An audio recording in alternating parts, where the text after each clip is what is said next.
La citoyenneté. La citoyenneté, votre magazine qui passe au peigne fin les questions liées au civisme dans la cité.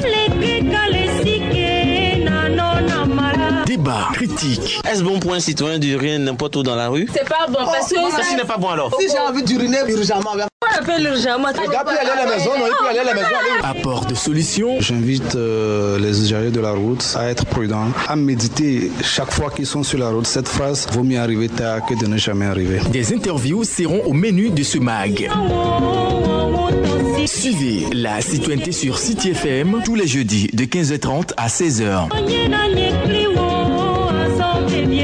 La citoyenneté, c'est avec Cyril Ametepe.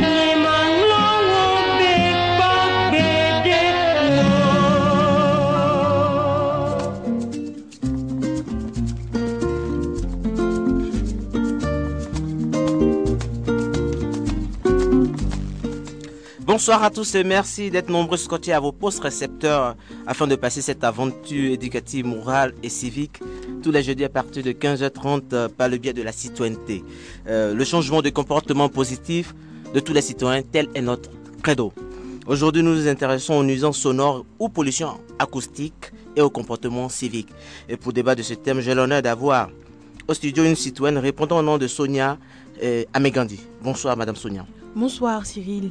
Également, elle ne sera pas la seule au studio. J'ai autour de cette table Eric Ponsou, un confrère journaliste. Bonsoir Eric. Bonsoir Cyril Ametepe. Merci d'avoir répondu présent et présente à cette invitation. C'est un plaisir. Ils sont de plus en plus nombreux, ces lieux de culte qui poussent comme des champions dans nos villes. Avec eux, des bruits sonores qui empêchent le voisinage, créant ainsi un véritable problème de société. Alors, Madame Sonia, quelle est votre appréciation par rapport à ce phénomène? C'est du désordre bien organisé qui commence par prendre de l'ampleur dans notre pays parce que c'est une église tous les 10 mètres.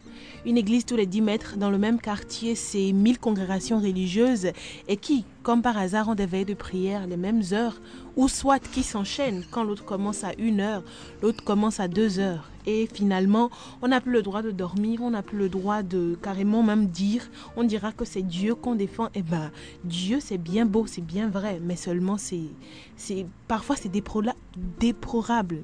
Il faudrait vraiment qu'on essaie de revoir un peu ces comportements, ces manières de faire là. Il faudrait aussi que les personnes qui créent les églises, qui donnent les autorisations pour les églises, au moins essaient de réglementer un certain nombre de choses. Voilà. Mais n'oubliez pas quand même cet aspect que Dieu même a dit de l'invoquer. Oui, Dieu a dit de l'invoquer. Et parfois, certains pensent qu'il faudrait bien crier pour l'invoquer. Mais pourquoi alors encore aller choisir des magnétophones et tout ça? Ok, l'évangélisation, je peux comprendre. Si c'est une période d'évangélisation où il faut sortir dans la rue, amener les gens à venir à l'église, à connaître Jésus, je peux comprendre. Mais si ce n'est pas des campagnes d'évangélisation où c'est des veillères, des fois avec beaucoup de tapage, excusez-moi vraiment, surtout les églises éveillées, des fois, c'est un véritable désordre. Et souvent, c'est des églises qui poussent tous les 2 mois et qui peut-être se ferment tous les 3 mois. Ok, bon constat. Alors, Monsieur Eric Ponsou, vous l'avez sans doute observé. Alors, est-ce une manière de priver son prochain de ses libertés? Je pense que le problème a été soulevé par le passé, oui, à de nombreuses reprises. Et je trouve déplorable que cela se poursuive encore aujourd'hui. Parce que je me dis, les pasteurs qui créent une église et qui dirigent des fidèles sont censés éduquer les fidèles, sont censés leur inculquer la bonne manière, la bonne parole de Dieu. Et du coup, ils sont censés respecter le droit des voisins, comment je peux dire, respecter le calme. Ça a été toujours un problème et je déplore cela. Je pense que d'abord, je vais être un peu amer. Je vais fustiger les autorités parce que c'est à eux de prendre des dispositions pour que cela soit respecté. Parce qu'aujourd'hui, on constate que, comme l'a dit Sonia tout à l'heure, que les veillées de prière, surtout en semaine, moi, quand on dit quand on m'a parlé de dimanche, par exemple, je peux encore accepter le dimanche. Le jour du Seigneur. Le jour du Seigneur. Mais en semaine, imagine quelqu'un qui rentre du boulot à 22h, 23h, très fatigué, et qui est obligé de supporter ces nuisances. Oui. Je pense que comme celui qui est rentré du boulot tardivement, il n'a pas au moins cette latitude d'aller au niveau de cette église, mais être en communion, parfaite, je pense que c'est l'intention des pasteurs. Je voudrais parler de ces maisons qui sont à quelques mètres de ces églises-là, qui sont directement concernées par ces églises, qui sont très proches de ces églises-là, et qui, je sais pas, ne savent pas où se donner de la tête pendant la nuit, qui n'arrivent pas à dormir, parce que la nuisance est telle que vraiment c'est insupportable. C'est pas une façon des pasteurs, c'est pas une façon des pasteurs de croire que le diable diable apparaît quand même la nuit, alors tout le monde est éveillé. Non, quand même, moi je trouve que on ne peut pas célébrer ou bien on ne peut pas adorer Dieu dans le désordre. C'est pas une façon de... Non, là on adore Dieu dans le désordre, il faut adorer Dieu dans l'ordre. Et l'ordre, c'est... L'ordre, c'est de faire en sorte de ne pas gêner les voisins. D'autant plus que ta liberté commence là où s'arrête...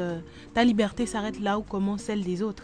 Mais moi, je pense que le nœud du problème, c'est aussi vrai que c'est des églises qui choisissent de faire beaucoup de bruit.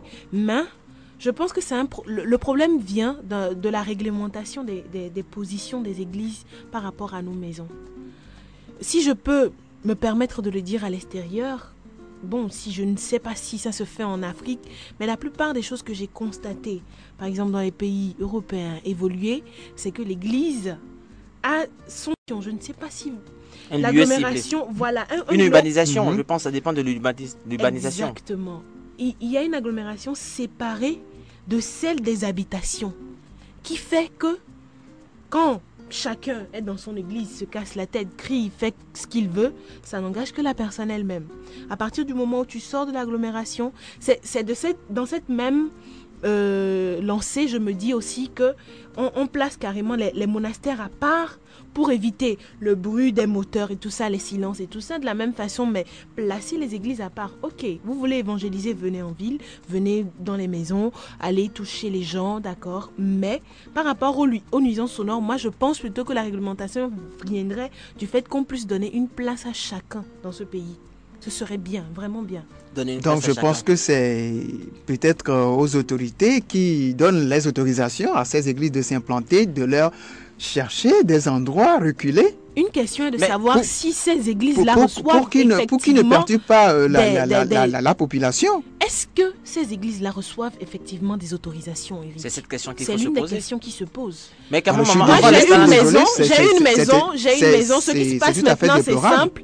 Oui. Loin de moi de critiquer les hommes de Dieu ou de critiquer l'œuvre de Dieu, parce que Dieu me regarde, le Saint-Esprit me regarde aussi, Jésus assis sur son trône, il me regarde. Mais c'est généralement des maisons abandonnées à leur sort et quelqu'un vient repérer. Ok, j'ai décidé de créer une église. Bon, moi, je viens juste te donner l'argent pour louer. Hein. Donc, toi, tu prends ton argent. C'est plus ton problème ce que je fais là-bas, ce que je ne fais pas là-bas. C'est plus ton problème. Personne ne demande autorisation pour construire une église ou quoi que ce soit. Mais par contre, dans d'autres pays, c'est réglementé. Quand tu veux construire une église où? La localisation. Voilà. Est-ce que par rapport à ces maisons-là, ou par rapport à l'endroit où tu dis que tu veux localiser ton église, est-ce que ça, à une certaine heure, ça ne gênerait pas les gens? Parce normalement, les pasteurs aussi peuvent faire, je sais pas, peuvent aussi chercher des endroits pour ne pas gêner les gens. C'est à eux aussi de voir cet état de fait. Non, c'est une cible, parce que c'est rare de constater, ou bien c'est rare de voir une église près d'une maison d'une autorité. C'est plus dans des quartiers un peu défavorisés. Voilà. C'est aussi un constat désobligeant, parce que on considère que cette personne-là a du pouvoir, cette personne-là peut vous déloger. Cette personne-là peut se lever un matin et on vous ramassez-moi tout ça là et tout le monde dégapille. C'est l'exemple le plus simple. Je pense que tout cela c'est du désordre, du désordre organisé, tout simplement. Comme l'a dit Sonia. Oui, c'est du désordre, parce que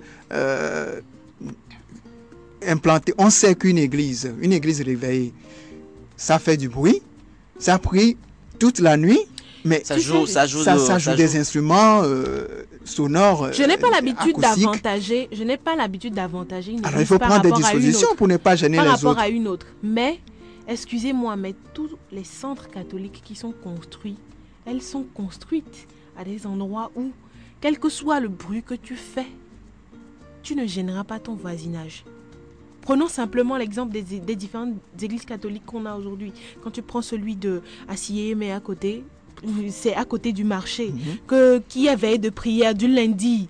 D'aucuns diront qu'ils ont vraiment les moyens financiers. Le bas-fond, même chose. Ok, faites les choses. Tu veux servir Dieu? Fais les choses de façon normale.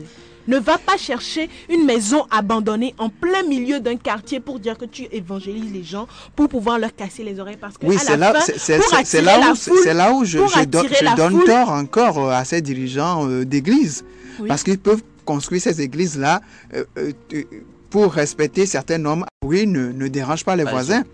Oui. Les heures aussi également. Exactement. Et bien, au-delà des lieux de culte, hein, nous allons revenir prochainement. Et il y a également des secteurs tels que les buvettes qui font un vacant pas possible. Hein, surtout à des heures tardives, les moulins qui indisposent également. Hein. Alors, quel est votre point de vue par rapport à ces cas d'actes civiques Le vécus au constat quotidien? est Madame amer. C'est comme tu l'avais dit. Une autorité dans un quartier, tu ne peux pas te permettre de créer un bar. Ou quoi? Mais Qui il a va besoin faire quand même du de s'asseoir bruit? fait. Qui va faire du bruit? Commence. On va voir si tu vas terminer. Alors, ben, dans Ou chaque bien quartier, il faut un maintenant moulin, solliciter oui, l'autorité. Implanté. oui, Moi, mais je vais pour- donner un pour seul les- Moi, dans mon quartier, il y a un moulin qui fait face à une maison d'une autorité. Excusez-moi de taire le nom, mais à partir de midi, c'est temps mort pour le moulin. À partir de 18h, c'est fini. On n'écrase plus. Tout le monde sait que le programme est comme ça. Si tu sais que tu vas moudre, ok, regarde l'heure. Quand il est midi, reste chez toi. Parce qu'il ne prendra pas. Est-ce qu'on... C'est déplorable que... Il faudrait Si que... pas malheur, je- il Sonia, je te faudrait coupe pas la qu'une parole. autorité... Je pense. Je voulais quand même Oui. poser la question à Sonia Oui. immédiatement. Oui. Si par exemple ce meunier, toute la journée, durant toute la journée de la matinée, n'a pas eu quand même à exercer cette activité. Et c'est à Non. midi Pourquoi que... vous me parlez? Il faut respecter les autres aussi. Non, Un mais peu c'est de une respect. question. C'est une Un peu question de également parce respect qu'il y pour aura les une autres. question de C'est parce crise qui que, sera tu sais, soulevée. Il y a ce problème parce qu'on n'a pas de respect l'un pour l'autre. Si on avait du respect l'un pour l'autre, on devrait savoir qu'à cette heure de la journée, qu'on ne devrait pas faire de bruit jusqu'à un certain nombre d'heures. Un peu quand même envers les gens. Parce que tu ne peux pas avoir un moulin. Les gens vont rentrer à midi, se reposer, partir à 14h. C'est maintenant que tu vas moudre. Est-ce que c'est toi-même, si tu étais... En fait, c'est parce que le citoyen lui-même n'est pas honnête envers lui-même. Parce que si tu étais honnête envers toi-même, ce n'est pas normal que si tu étais à la place de l'autre et qu'on te l'a fait ça, que tu rentres à midi et que c'est maintenant que, ok, c'est vrai, la situation économique, elle n'est pas vraiment évidente. Question de Mais crise. ça revient aussi à celui Moi, qui vient moi, moudre. contribuer à- La je ne suis- responsabilité, moi, je ne suis la pas très responsabilité, d'accord, Oui, en ce qui la concerne responsabilité les- est partagée. les- par rapport à Parce que ces... quand le bruit du moulin, par rapport par exemple à ce qu'on vient de dire tout à l'heure, par Oui. rapport au Oui. bruit que font les églises, Oui. c'est pas pareil, c'est pas le même décibel. Alors, Qui te parle? quel est ton Excuse-moi, point de il vue y a des gens Laisse ça. il y a des gens que c'est seulement à midi qui trouve... qui trouvent le temps de moudre leur maïs. Oh, laisse ça. Mais Également, on va même dire qui à vient ces moudre à gens, midi. on va dire à ces Pourquoi gens, tu veux moudre à midi, mon frère? ne venez pas lorsqu'il La sera vie- midi. La mais vie est une conformité. ils vont Dans attendre la vie, jusqu'à Dans la 14h30, vie, il faut 15h faire avant des de choix. manger. Je Ah, suis mon désolé. frère. Oui, Je suis désolé. Bon, c'est par comme rapport ça, également- par désolé. respect aux autres. Je suis pas d'accord. Il faut faire des sacrifices pour que le pays avance, pour que les choses avancent. Non, Si là-dessus, tu veux moi, faire je suis des pas d'accord. sacrifices- Là-dessus, moi, je suis non, pas d'accord. on devrait faire des sacrifices Je l'un pense, envers l'autre. je pense, Mon frère, si c'est à midi que tu dois moudre ton maïs là, donc tu vas mourir de faim, je vais dormir. Parce que je vais au boulot. Non, Je pense à défaut de groupe de C'est maïs, simple. il y a quand même Mais Gary laisse à ça. manger la Si tu farine. laisses, Non, si non, tu non, laisses, non, moi, je si suis tu pas laisses d'accord. le Je maïs pense- là, je tu pense vas au qu'on boulot. peut- Mais je le gars va pense- moudre, tu viendras prendre. Ventre affamé n'a point d'oreille, n'oubliez pas. Et quand même, Je par pense rapport qu'il y a, au bar. Bon, maintenant, d'autres revenons du côté... dispositions techniques Oui. qu'on peut prendre pour que les meuniers ne fassent pas beaucoup de bruit, c'est-à-dire qu'il y a certains moulins techniquement parlant, qui ne font pas beaucoup de bruit. Des moulins sur mode silencieux, vous voulez faire allusion? Oui, il y en a. Électrique, par exemple. Ah, si ça ne fait pas de bruit, ça ne fait pas de bruit. Payer l'électrique pour nourrir sa famille, d'autant plus que c'est s'il est conscient que ça gêne les autres et qu'il doit avoir les clients oui, à midi et qu'il n'a pas les moyens. Non, mais il va prendre des dispositions. Il va prendre des dispositions. D'un moteur à huile. Il va prendre des dispositions, c'est clair. De la même façon, celui qui sait que l'autre doit se reposer à midi doit prendre des dispositions. Non. C'est simple. Alors, par rapport également aussi au bar, aux buvettes, au coin festif, que la nuit tardive, vraiment un son qui dérange. Alors, votre point de vue, monsieur? Ce pays-là. Je passais à moto l'autre jour. Je suis passé devant une buvette. Cyril, je t'assure que j'ai failli tomber de la moto. Demande-moi pourquoi. Pourquoi? La musique, ce n'était plus de la musique. Moi, j'avais pensé que c'était... une collection de musique. Une collection de baffes. C'était une explosion ou quelque chose comme ça de ce genre. Non, mais c'est déplorable. C'est pas forcément qu'il faut monter le son au niveau max pour pouvoir attirer la clientèle. Oui. Sonia également. Je crois que les gérants de débit de boisson doivent être sensibilisés sur cet état de choses. Laisse-moi te donner un exemple. Tu as vu le boulevard? Oui. Tu vas aller accuser quelqu'un sur le boulevard qu'il a monté sa musique. Tu ne peux pas. On sait que c'est un centre commercial. Je ne sais pas si tu vois. Mais prenons le cas mais du moment où ça gêne, au lieu d'attirer les clients, ça les repousse. Ça les repousse. Moi, je n'irai pas dans un bar. C'est toi. Je n'irai pas, moi, dans un bar. Eric, qui monte. C'est toi. Non, mais je pense que c'est une façon de... Chacun a sa façon d'écouter sa musique. Écoutez. Si je veux l'écouter à la façon des bars. Non, si tu étais là où le bar en question, franchement, ça ne te donnerait même pas envie de... Il y a des bars qui sont rattachés dans les quartiers, qui sont dans nos quartiers, mais quand même qui augmentent la musique tellement que vous ne pouvez même plus dormir à des heures tardives. Ce comportement ne gêne pas. C'est de la malhonnêteté. Non, mais ça ne revient pas maintenant parce qu'il y a une autorisation qui est donnée quand même pour centraliser ce domaine, mais à ces gérants de débit de boissons, de coins festifs, de prendre vraiment des dispositions afin de ne pas déranger. Non, je pense qu'il doit avoir un respect à autrui dans cette situation-là. Et c'est au tenant de bar de savoir que vouloir attirer les clients ne veut pas forcément dire qu'il faut monter le son, qu'il faut monter la musique à un niveau vraiment inconcevable. Là, je crois qu'il y a une conscience à faire preuve dans ce cas-là. Ainsi que les moulins à midi. Non, c'est pas pareil. Ainsi que les moulins à midi. On parle toujours bien sûr de... Avant d'arriver aux impacts, je vous convie à suivre respectivement la réaction d'une gérante de débit de boisson et celle d'un meunier par rapport aux nuisances sonores, si la réalisation le permet. C'est pas facile d'être propriétaire d'un bar.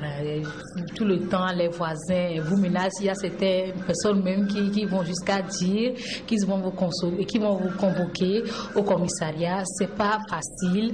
Et tout le temps, vous recevez des menaces de partout. Et certaines personnes viennent même pour vous provoquer dans votre bar parce que le bruit les dérange, surtout la nuit quand ils doivent dormir ou à midi pendant la sieste. Mais vous savez, nous aussi, nous non plus, nous ne pouvons pas arrêter de jouer de la musique parce que c'est ce qui attire les clients. Et quelqu'un, un inconnu qui passe dans le quartier, qui peut-être a soif ou a chaud et a besoin de se...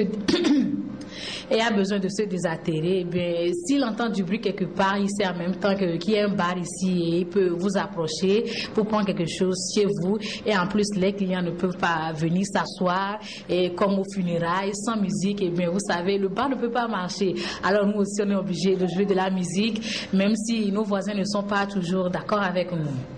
Nous essayons ici chez nous et à midi, déjà à partir de 30 de diminuer un peu la musique jusqu'à 15h et on remonte encore le volume de la musique. Et la nuit aussi, déjà à partir de 22h, je vois déjà avec le technicien ce qu'on peut faire. Bon, bienvenue à toi.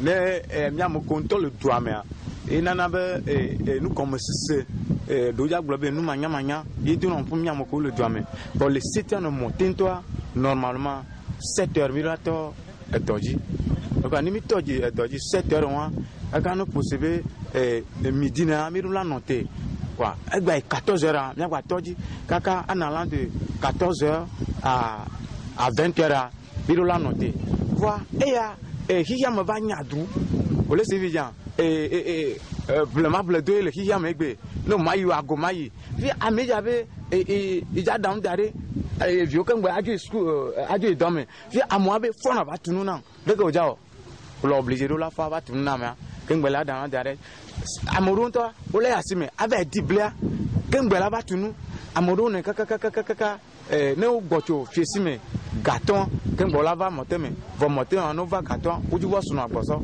fiaso vraiment plutôt kaka 20h à 21h il va le faire bon c'était normal le néné je suis gagnant au dolakpa dès quand il gagne la togome midi au lakpa gave la togome 20h au lakpa voilà que le pays mawa client venu ne ko ya te monujo ne ko oja oro l'obligé de là ouais nous glami gobe nous comment se passer et que le ton fone mi na nous ko ta le nene donc nyanto ko mi akpo be mi akpo mi no kwa Amering Babijo, Amering Babijo.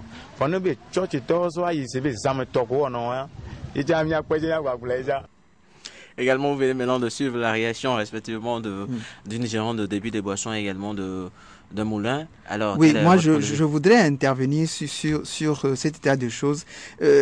On parle des gérants de bars. Oui. On va trop loin. Oui, des exemples encore. Quand nous voyons même dans nos maisons. Des exemples, oui.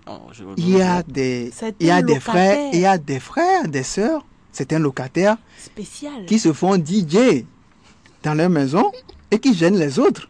Je pense que c'est pour mettre l'ambiance, hein. Non. Ne pas passer des moments de tristesse. Écoutez, soyons sérieux. Je crois que mettons-nous dans la peau de ceux qui sont des DJ, je crois que des DJ occasionnels. C'est pas forcément quand on met la musique à fond qu'on la savoure. Ou même pour démontrer au locataire, pour démontrer au locataire. Eric, moi je voudrais dire, laisse-moi parler. Moi je voudrais dire, une fois que tu sais que tu es dans une maison de location, où tu n'es pas seul dans la maison, où tu sais que quand tu montes le son à fond, ça va gêner les autres. Mais pourquoi vas-tu le faire? Je ne sais pas. C'est pour démontrer ces appareils, la puissance de ces appareils aux autres locataires. Non, écoutez, je crois que ce n'est pas sérieux. Il faut dans ce cas-là faire preuve de respect d'autrui. Ok, d'acte civique, surtout il faut le préciser. Ce que moi je voulais dire, en fait, Sonia? ce n'est pas une affaire de... Ça vaut mieux quand le son est baissé. Il y a certaines personnes qui préfèrent l'écouter quand le son est très élevé. Mais sauf qu'il faut choisir le moment. Mais quand ça doit gêner les autres? Attends, il faut choisir le moment pour pouvoir l'écouter. Parce que si c'est une affaire de gêner les autres, on ne reçoit oui à 100%. Il y a toujours un nom quelque part qui se fait entendre. Alors ce qu'il y a, c'est que il faudrait quand même un respect mutuel entre l'un envers l'autre. Et puis aussi une certaine honnêteté citoyenne envers chaque personne qui nous entoure. Et savoir que ce que toi-même tu n'accepterais pas chez toi et que tu ne voudrais pas qu'on te fasse, ne le fais pas à autrui. C'est simple. Alors, quel est votre apport de solution également, M. Eric Mansour? Bon, l'émission tire vers sa fin. On aurait beaucoup quand même débattre, essayer d'atteindre aussi les impacts, mais je pense que nous allons revenir prochainement. Oui, mais je crois que concernant le cas des églises, les autorités doivent mettre le bouchée double pour faire respecter le calme. Et je crois qu'il faut beaucoup plus d'implication des autorités et aussi des citoyens et aussi des concernés, des voisins qui subissent directement ces impacts sonores. Et je pense qu'il y a un débat à faire autour de cela. Et il y a une conscientisation à initier dans ce domaine-là. Madame Sonia, votre mot de fin? Je pense que je l'avais déjà dit, respectons-nous, respectons autrui et essayons dans la mesure du possible de rester des personnes sensibles à ce qui se passe autour de nous. Il est bien bon, vrai, de louer le Seigneur, de servir le Seigneur, mais des fois, vraiment, il faut reconsidérer l'alentour, il faut reconsidérer le pourtour des choses. Sinon, finalement, tu vas penser que tu fais bien, mais au fin fond, tu as déjà mal fait et c'est quelque chose qu'on va te reprocher plus tard. Alors, il vaut mieux respectons-nous les uns les autres. C'est la grande chose que j'ai à dire. Merci à vous. Je rappelle que ce thème nuisance sonore, pollution acoustique et comportement civique a été débattu avec Madame Sonia Amegandi, qui est citoyenne. Merci d'avoir quand même accepté cette invitation. Et Eric Ponceau, journaliste confrère. L'État doit également penser à des campagnes pour sensibiliser la population. Il faudrait également des mesures, des tests pour réglementer ce secteur, pour une prise de conscience de la part des acteurs. Ainsi arrivé à la fin de l'émission La Citoyenneté, dont vous pouvez également suivre la rediffusion le samedi à partir de 19h sur City FM. Mise en onde d'Orec du Donné et présentation, je suis Cyril MTP. À jeudi prochain pour un autre numéro. Bonne suite de programme sur City FM.